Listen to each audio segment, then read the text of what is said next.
I just want to talk to you a little bit about what you guys do at the park and how you work with the Monocacy National Battlefield Foundation to help preserve it and promote it. So, to begin with, can you give us a little bit about your background and how you came to work here? Sure. I came to work here. I was actually the youngest person to be working here at the time on staff, and now I'm the oldest person on staff, so I'm not sure. Hard to believe that. Yes. I did detail at Gettysburg with the museum for a little while, but other than that, I've been here. I've done the park ranger duties. I've done the curatorial duties, volunteer management duties, and now as chief of the division.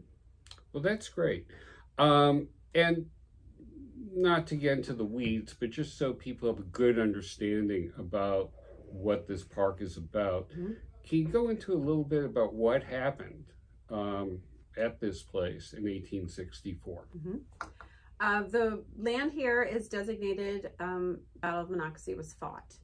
And this was a battle that occurred on July 9th, 1864. And it is a delaying action. When Union troops and Union command under Lew Wallace came here to the battlefield, they knew they weren't going to win this fight. They were just trying to delay it as long as they could so that it would give time to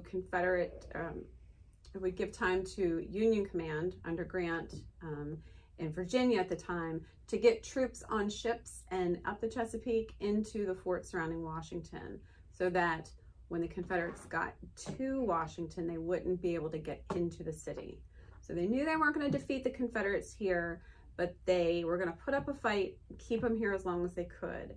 And that's really what they did. So the Union was able to have pitched battle here with the defense on the opposite side of the river from where we are, so on the south side of the river, and keep the Confederates here throughout the day.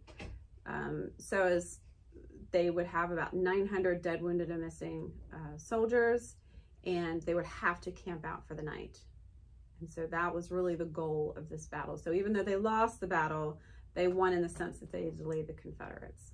So basically that battle fought on this ground really helped save the nation's capital, Washington, D.C., from being captured by the Confederacy. Absolutely. Right. And that was particularly important because it was an election year, right? Correct. Lincoln was running for re-election, and the thought of the capital being captured by the Confederacy, even for a short period of time, probably would have had a devastating effect on his re-election, right? Yes, and that was one of the goals of the Confederates. They knew that it was an election year. They knew that at the time, Lincoln was not favored to win. Lincoln himself didn't think he was going to win at this point in the summer. And so, it was critical for them to make this push into Maryland and try to get into the capital, just as sort of waving a flag themselves to say, we were able to get into your capital. And the hope was that concessions could be made. Lincoln wouldn't be elected, McClellan would be elected, and they'd be able to sit down with McClellan on a peace program. Right.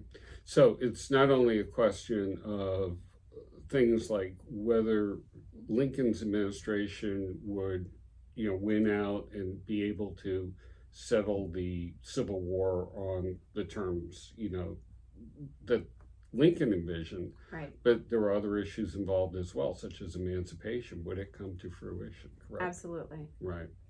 Okay. Well, so this is probably could be considered one of the most important but least known battles of the Civil War. Would that be fair to say? Yeah, it is not unusual for us to have visitors who have never heard of the battle to walk away from their visit here understanding that this was, while overlooked, one of the most significant battles of the Civil War. It's not one of the biggest battles. It's not the bloodiest day of the Civil War. It's not the three bloodiest days of the Civil War.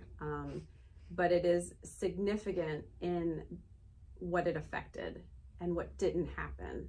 I often say that this battle gets overlooked in a sense because of what it actually did.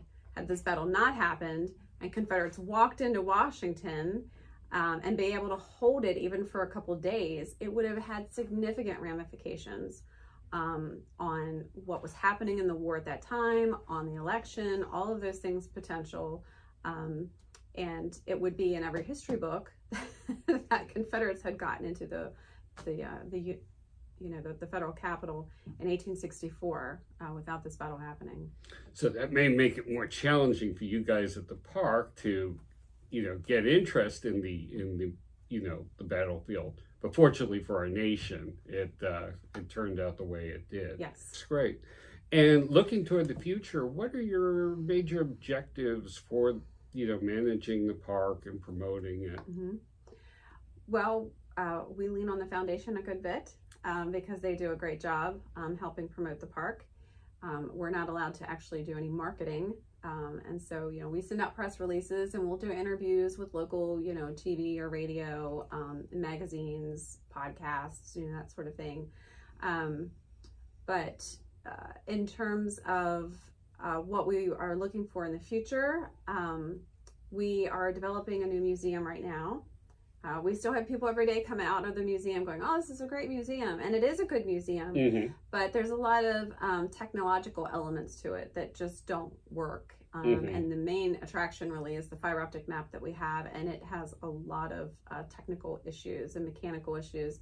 And so we're going to have something that's actually very similar. We're not changing the story is good. Right. And people would be very upset if we did. Right. So we're not. We were actually expanding it. We're hoping to incorporate the action at Jug Bridge Mm-hmm. and north of the battle here into the map.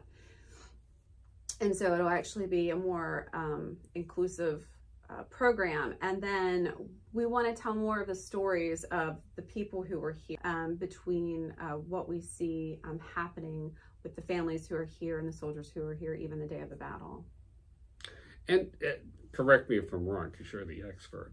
But I think one of the nice aspects of the battlefield is that much of it, in terms of farms and such, that were here at the time of the battle are still here. Mm-hmm. And although you do have some monuments, probably not quite as many as a lot of larger battlefields. Yes. So it gives people kind of a unique opportunity to kind of see things the way they actually looked Yes. on the day of the battle. Is that correct? Yeah, absolutely. We're very lucky in that not only do the farms still exist and still look like farms, but we also have many of the cultural resources. That the houses are still there. Some of the barns are still there. Smoke houses, the carriage house at Thomas, all of those buildings are still there. And it must be a big job to manage and promote and renovate various aspects of this battlefield park. And the Monocacy National Battlefield Foundation works in conjunction with the park to help try to meet some of those objectives and Mm-hmm. those needs. Do you want to elaborate on that, or? Yeah, we've had a great relationship with the foundation, and a lot of our volunteers have been part of that. Actually, some of our volunteers are the ones who started, who created the foundation and got it up and running. And it's expanded, and that's wonderful. But they provide us an opportunity to be able to help our programming and our museum and advertising in a way that we may not be able to do. Like just recently, Mm-hmm. We had a collection that came for sale on eBay. Mm-hmm. We're not allowed to purchase from eBay. Right. So, these are, identified artifacts, directly from this battle, and something that we would definitely want as part of our collection. And so, we spoke with the foundation and they approved purchase of that collection. And they've purchased some other things that are part of our collection that will go in our new museum. And so that's wonderful because it provides an opportunity for us to be able to preserve some very special artifacts that are identified to people here, which is, you know, unique. You want that as part of your core collection. So that provides us an opportunity. And also just, you know, within the community, there's a lot of different events that we know that the foundation participates in. They'll go set up and just, you know, get the word out there about the battlefield. And sometimes things that we just don't have the capacity to do because we have a pretty small staff. So that's very helpful to us. Well, and on behalf of the foundation, I'm here to say we're very happy to do it, and a lot of, you know, the projects that you've suggested we participate in have, you know, been wonderful to participate in. I guess finally, is there anything else you'd want people to know about the park or the battle or the Park Service that you think may not otherwise be known?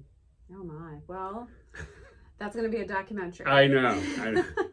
And we're going to be doing future, you know, episodes covering some of those areas, but just in general, is there anything, a big, you know, message you'd like to impart to people from the beginning? You know, I think that when looking at these battlefields, particularly the area of a lot of these battlefields, just kind of in looking at their expanded history, not just the history during the battle itself, as what, you know, what happened after the battle, the cleanup, the burials, the reinterment that happened, the stories of the soldiers who came back to visit. We know a story. It's not just one battle, even though it was a very important battle, but there's a whole legacy that, you know, comes out of it. And we hope to be covering more aspects of that of all those in videos to come. But for the time being, thank you very much for giving us your time, and we look forward to talking to you in the future. You're welcome. We look forward to being here to keep telling the story. Who would like to be involved in the work of helping to volunteer, support, or promote this battlefield? We at the Monocacy National Battlefield Foundation would love to hear from you. I will follow this with some information on how you can contact us. And by the way, if you have any suggestions for future videos, we'd love to hear them. So thank you very much. We look forward to hearing from you. Bye.